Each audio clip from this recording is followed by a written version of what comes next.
Saudara dan saudari yang terkasih dalam Kristus, Injil kita pada hari ini diambil dari Injil Matius bab 5 ayat 13 sampai 16. Kamu adalah garam dunia.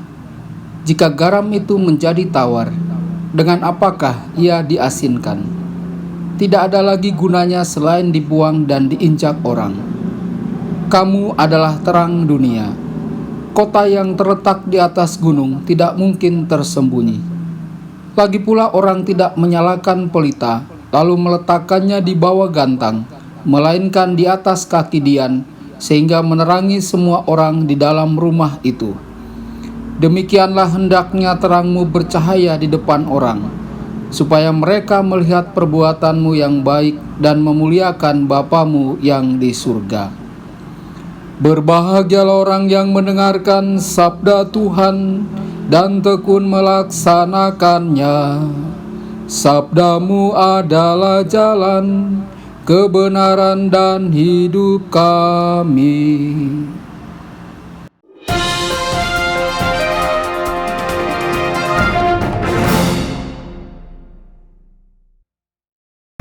Saudara dan saudari terkasih, jumpa lagi dengan saya Romo Tedens dalam saluran Warta Kabar Sukacita.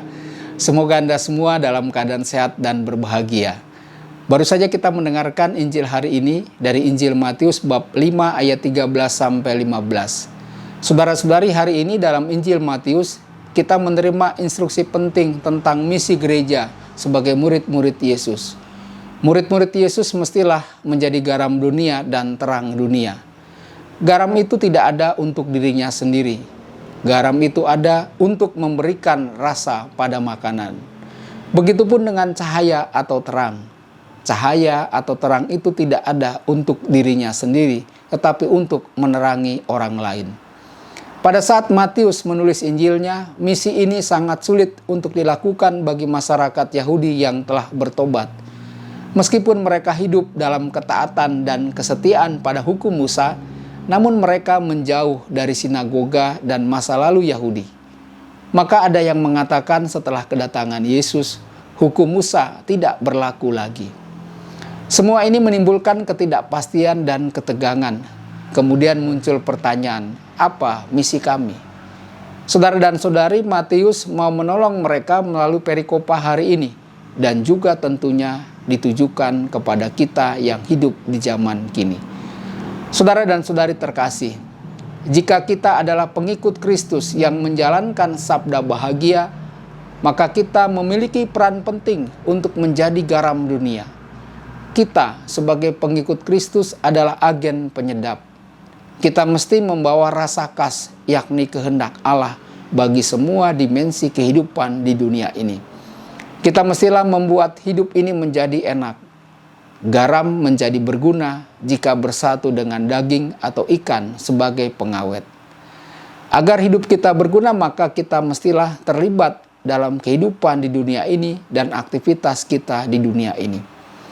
Keterlibatan kita juga mesti menunjukkan sabda bahagia, yakni kejujuran, belas kasih, keadilan, dan kedamaian.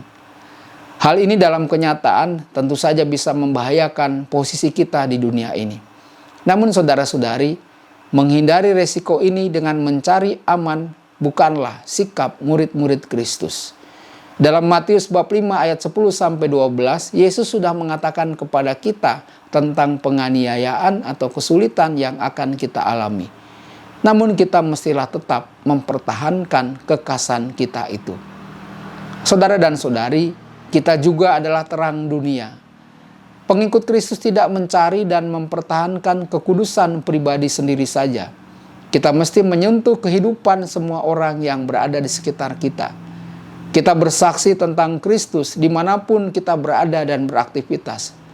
Namun bukan dengan membaca Injil di hadapan mereka atau mengkhotbahi mereka, tetapi melalui perbuatan baik kita di hadapan mereka. Biarlah terangmu bercahaya di depan orang, agar mereka melihat perbuatanmu yang baik dan memuliakan Bapamu yang di surga.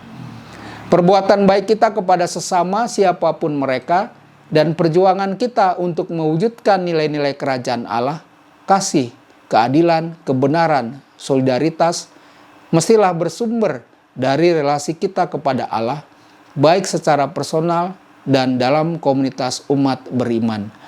Dan semuanya itu berpuncak dalam Ekaristi Kudus. Saudara dan saudari, ada istilah dari altar ke pasar, dari pasar ke altar. Kita menjadi garam dan terang dunia yang bersumber dari Ekaristi Kudus dan berpuncak pada Ekaristi Kudus.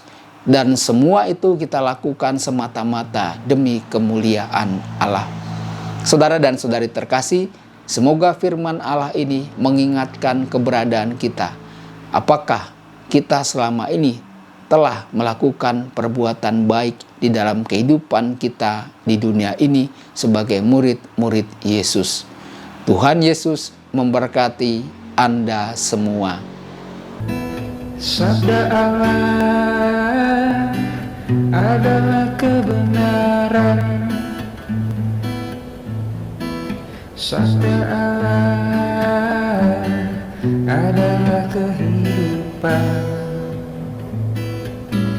Mari kita mencintainya, mari kita menghayatinya. Ya Tuhan yang ku muliakan, sabdamu angkat resahku.